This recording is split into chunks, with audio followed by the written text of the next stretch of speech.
Gardin Slav şxwe wekî ku me gotî pişt bultena nûçeyên Kurdî wê mêvanekî werbigirin. Mêvanê me jî birêz Kemal Derbas e endamekî rêveberiya heyva sora Kurd xêratî. Rojbaş destpêkî hema em li ser kampa Waşûkanî bafin kengî hat avakirin li ku derê.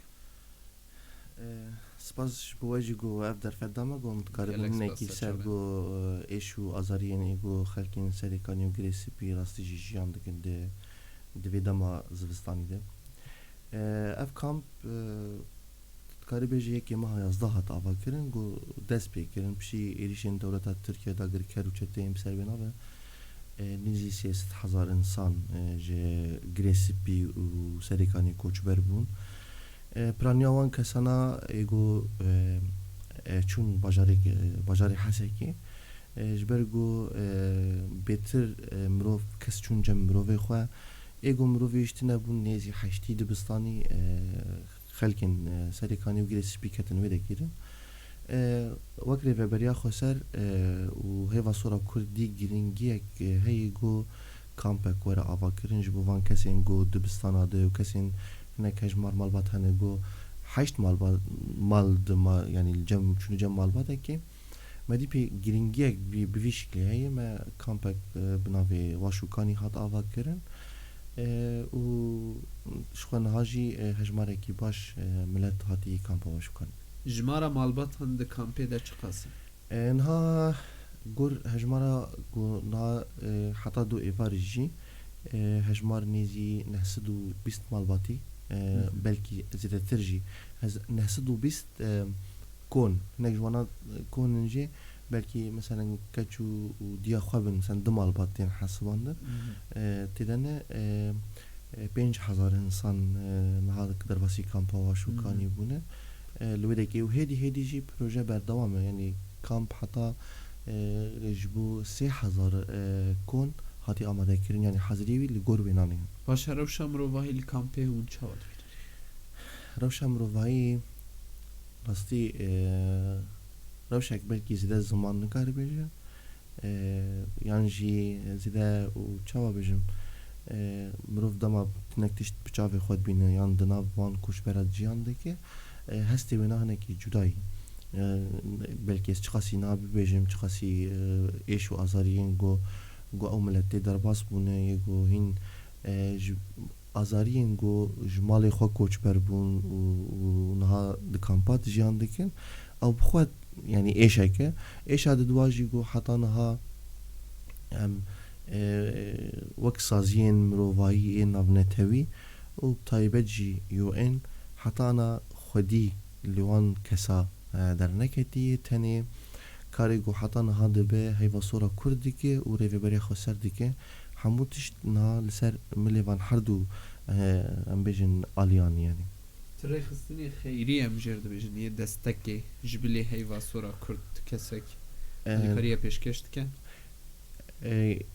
Pirkêm belkî sazînê ê got em jan bêjin mehellî Xwecihî ew bêtir alîkarî hinekî dikin li kêleka wê na jî xelkê Başûrê Kurdistanê û hemû dezgehên Başûrê Kurdistanê ê got dezgeh yani ji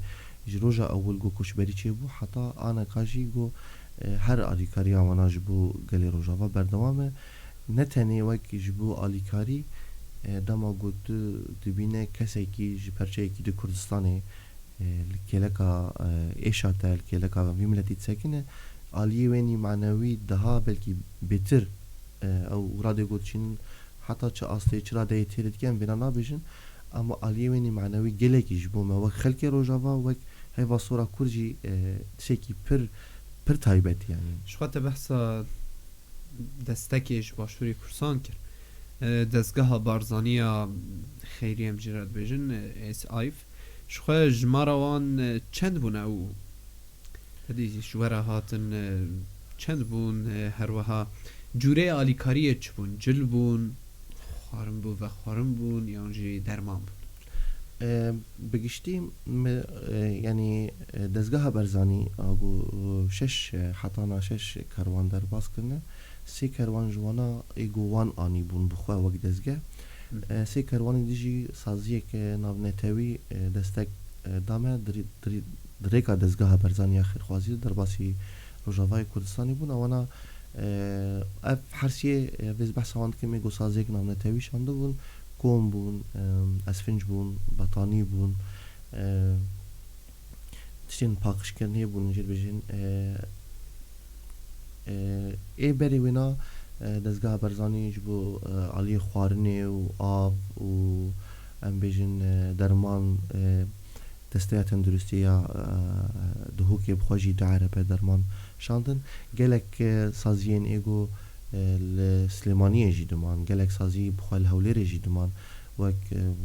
Kurdsat TV meselen qenata Spêda Methefil Wetanî yani gelek kes hebûn êgo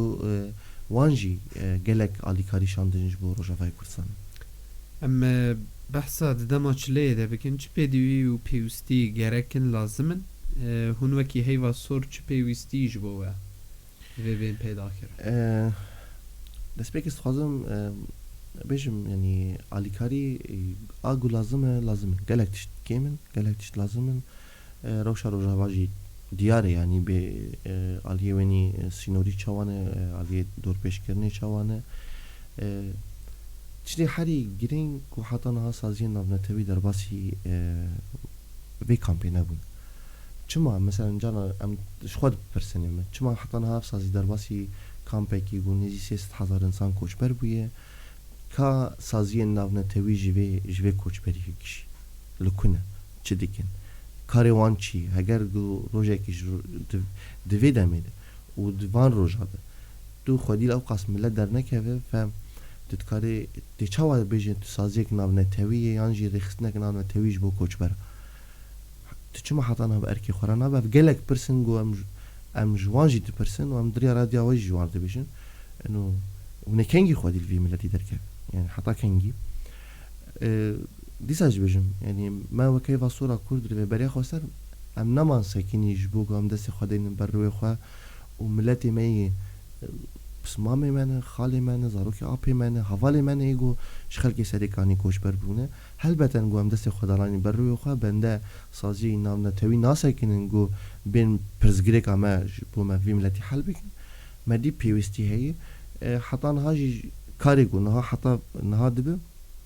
aliyê meselen ez nikarim çend nuqta bêjim mesela niha ji bo me heyva sora Kurd li kampê aliyê tenduristî meselen عيادة زاروكا هي داخلية هي نسائية هي إسعاف البدكية هي صيدلية البدكية هي تيمك هيجر بجن تثقيف صحي يجو دناف كونات دقارج بو معلومات تندرستي باقش كرني بدوانا اللي كيلك عوينا فريق أكيديني هي وصور تايبات جبو بنية تحت شغله يجو كاريزا دمدينه بجن كبرا اردیا کامپی یعنی بینگه هاوینا تی آوا کردن تیم سیاسی هیوا سورا کرد ایگو نور کار دکن تیمین ایغاسینه ایگو هجماره کی کونا کسین کوچبر دمانو در باز دبن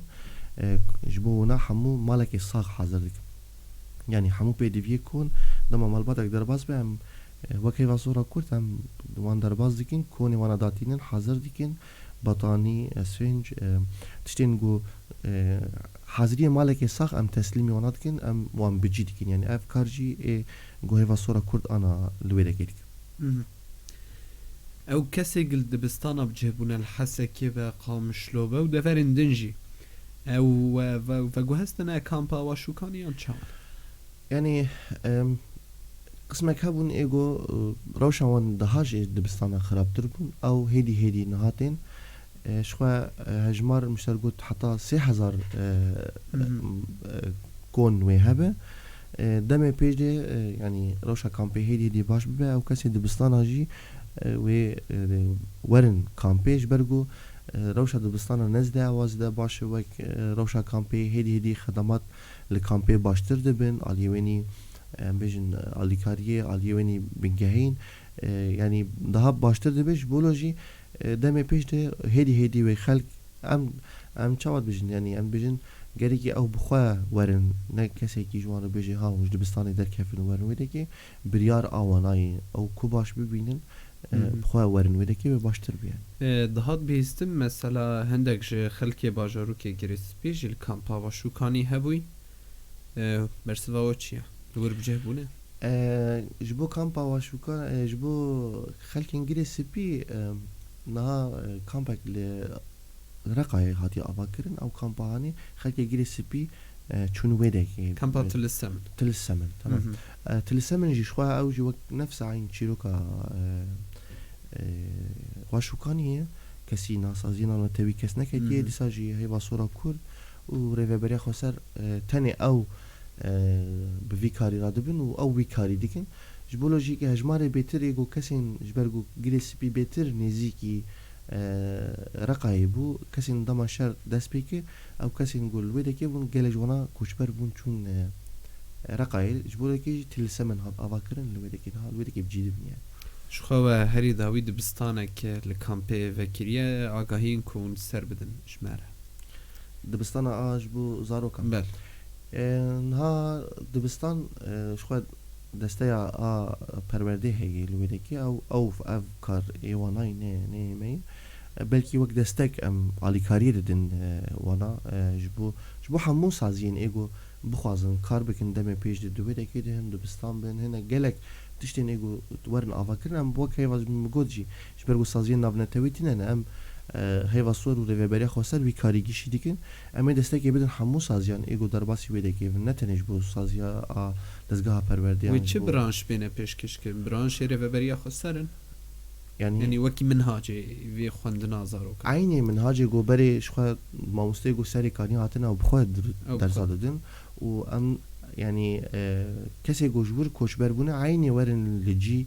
كوشبر يعني الويدكي او بخوا او ماموستا او بخوا وانا ام بيجن درزي وانا بردوام بكن حتى جو جي جابوني و بران شخوا ريفبريا ويدكي همو خلق ساري كانيني يعني وك مناقا انه چوال باجار مجالس هبون هيفاسور هبو كسين كارمندين مرجي مثلا وك هيفاسورا كرد خلقي اي ويدكي بون خلقي ايغو الويدكي بخوال واشوكاني كار دكرن انا ديسا الواشوكاني كار برسكريك چيه گري خستن و سازيه ناف دولتي نايم پشتگريا واشوكاني ناكن گله جرا ما اف برس بخوجوان كري مثلا چما هون حطان هاناي حال برسفا وان رواندنا جي برسي يعني امش حتى نهاوي دقي نزانن چما گو سازين نافنتوي خودي الفيلم التي درنا كذا چما 3000 انسان جمالي خو کوچ بربونه کسن صدا بریندار نافان چه بون نتنج بو کوچ بران يعني بأركي خواني وكي ديجرانا دما شرجي مثلا دما گو کوچ بری چه دبه سازين نافنتوي خودي لوان در ديكافن نقالين واني تندرستي نقالي واني إغاسي حتى نها أفدا قامتي لنا تسازي بجدية وبوك أرك ببينه جو خدي الخلق سريكانية وجريس بيدر كذا حطانا كذرنا كتير استيج يعني أفيش جي مخابنية يجبو سازي النافنة توية باشا برسا كدن مثلا لقامش لو دورن دنجي تدي الزاروكان وكي تشتي خواندنه تورك چنته و نزان زاروکاتی بلاف کرن جالیه یو ان و تشتکی وها ول واشوکانی هبه یا نه مثلا نکارن لینگ یو ان تخن سولکتنگ بیژن وای ودری خونده کاری بچوچک زاروک هنه ورن پشتگیریا بگرن ام آلیکاریا وکیدن نخواست ام وک سازی نکارن بنا بیژن جبرگو ام جی سازیه کن سازیه که مروفاین نه جهتک رسمینه بلکی مكتب شؤون منظمات كاربه كاروبارين منظمات كاربه بلكي هيئة الشؤون والعمل كاربه وان كارانا بكن أفكار نجري دايما وكي بصورة كردن إما جو ما خودي سازين نافنتوي تنانه وك سازيه هاي بصورة كرد ما خبر برست بر في ملتي أم خبر برست في ملتي بيجيش برجو أفملت إيه ماي خلكي مانا بري نهاجي قلت يعني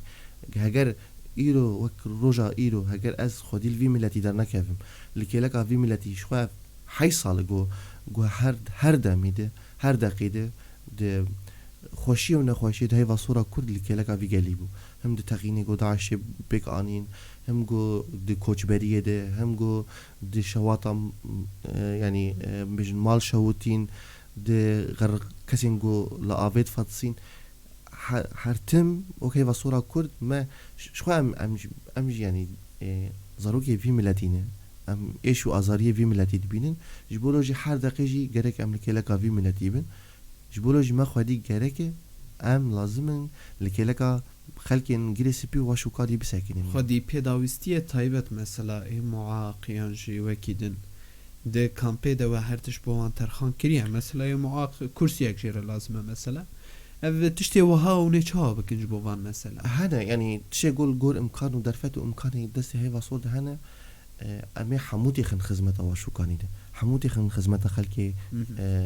سريكانيه وجريسبي ده تشتي قول دسي مد وكي وصوره كرد هبه تشتي قول اليكارين گوش دروجيتين اليكارين گو سازيب مردكن يقول مثلا هي وصوره كردستاني مبلغ پره باشاندن جبو ام افاكرنا بنجهين جبو كامبي و تواليت و حمام و تشتي ولو يعني افانا حمو هي وصوره كردستاني اوروبا شاندن گلك سازي ايگو جوروبا اليكاري شاندن و كسين گو جباشوري شاندن و ان حال ويدكي جي اليكاري بمدكن اما وان حمو تشتانا تخن خدمتا كامبا واشو كاني يعني اف بريار جبو ما گو ام لكلكا فيجلي بسكن يعني هجمره وان سازيان تناس كر مثلا سازي اوروبي لال چند كسن يعني هجمار باش هنه پرن کسی نقول اوروبا پر